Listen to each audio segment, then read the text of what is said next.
সিলেটেও বাড়ছে হামের সংক্রমণ। গত ২৪ ঘন্টায় আরও ৭ শিশু আইসোলেশন ইউনিটে ভর্তি হয়েছে।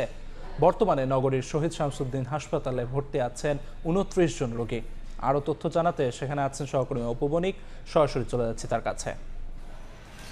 দেখুন, সারা দেশের নিয়ে সিলেটেও কিন্তু যে হামের যে সংক্রমণটি রয়েছে সেই হামের সংক্রমণ নিয়েই কিন্তু গত কয়েকদিন ধরে আমরা লক্ষ্য করছিলাম Sylhet MAG Osmani medical college হাসপাতালটিতে রোগীরা এসে ভিড় করছেন এবং যেহেতু এই রোগগুলো আসলে পর্যালোচনা করছেন সেখানকার ডাক্তাররা, তো সেই সুবাদে যখন কিছুটা হলেও এখানকার ব্যস্ততা বেড়ে গিয়েছে তখনই গত ২৬ তারিখ থেকে কিন্তু সিলেটের শহীদ শামসুদ্দিন যে সদর হাসপাতালটি রয়েছে সেই হাসপাতালটিতেও কিন্তু বিশেষ আইসোলেশন ইউনিট তৈরি করা হয়েছে এবং আমরা লক্ষ্য করেছি এখানে যে ৪ নম্বর যে ওয়ার্ডটি রয়েছে সেখানে কিন্তু একটি ইউনিট ২০ শয্যা বিশিষ্ট একটি ইউনিট রয়েছে। সেই ইউনিটে কিন্তু এখানে রোগীরা চিকিৎসাধীন রয়েছেন এবং এখানকার যিনি আবাসিক কর্মকর্তা যিনি রয়েছেন মিজানুর রহমান, তার সাথে আমরা কথা বলেছিলাম। তিনি আমাদেরকে যেটি জানিয়েছেন, গত ২৪ ঘন্টার হিসাব যদি বলি, এই সংক্রমণে আক্রান্ত হয়ে এখানে এসে আইসোলেশন ইউনিটে ভর্তি আছেন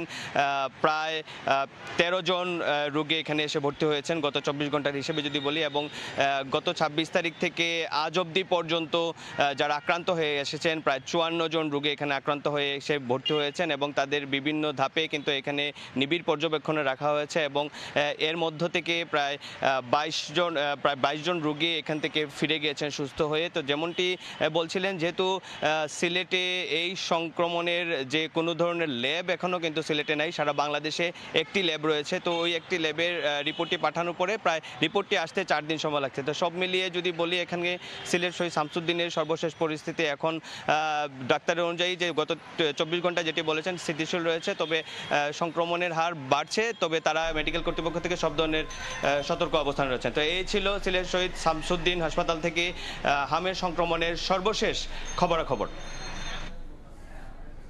সিলেট থেকে হাম সংক্রমণের সবশেষ খবরাখবর জানাচ্ছিলেন সহকর্মী অপু বণিক।